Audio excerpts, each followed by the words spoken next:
One of the main reasons why individuals struggle with unwanted pornography viewing is they don't understand the reasons behind why they're viewing. I wanted to share with you the top 10 reasons why individuals continue to view even when they don't want to. So here's number 9. I think this is a sneaky one. And so for a lot of people, they've considered their struggle with porn to be this terrible addiction. There must be some really impactful things going on in their life that would lead them to continue to view sexual images. And what I've found that for a lot of people that have struggled with this for years and years and years, one of the most common emotions or physical states that precedes that urge to view is boredom. And I used to think that boredom was just like any other emotion, but the more I've researched boredom and the more I've learned from other professionals about what boredom might be trying to communicate to us, the more I've seen how important it is in understanding what boredom is really trying to tell us. So, what I found is boredom is often trying to tell us that there are some sensory needs that are getting unmet.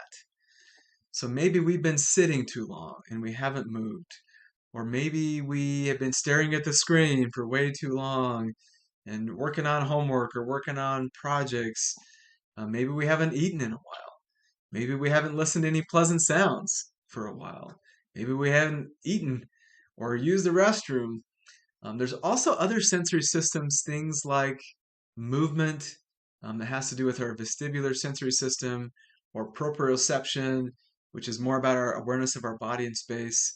And then also things like interoception, so awareness of internal cues. We have all these really elaborate sensory systems, and they require a pretty consistent awareness of meeting those needs. We all have different sensory preferences and sensory diets, and often they go neglected.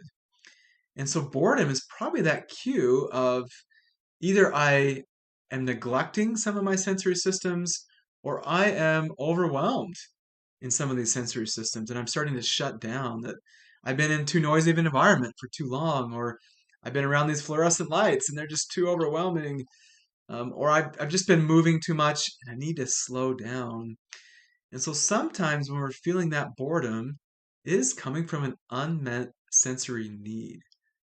So if that's a common emotion or physical state that you've noticed that precedes your urge to view, start to think about your five senses and these other three I mentioned and find ways to start to meet those sensory needs to change that pattern up for you.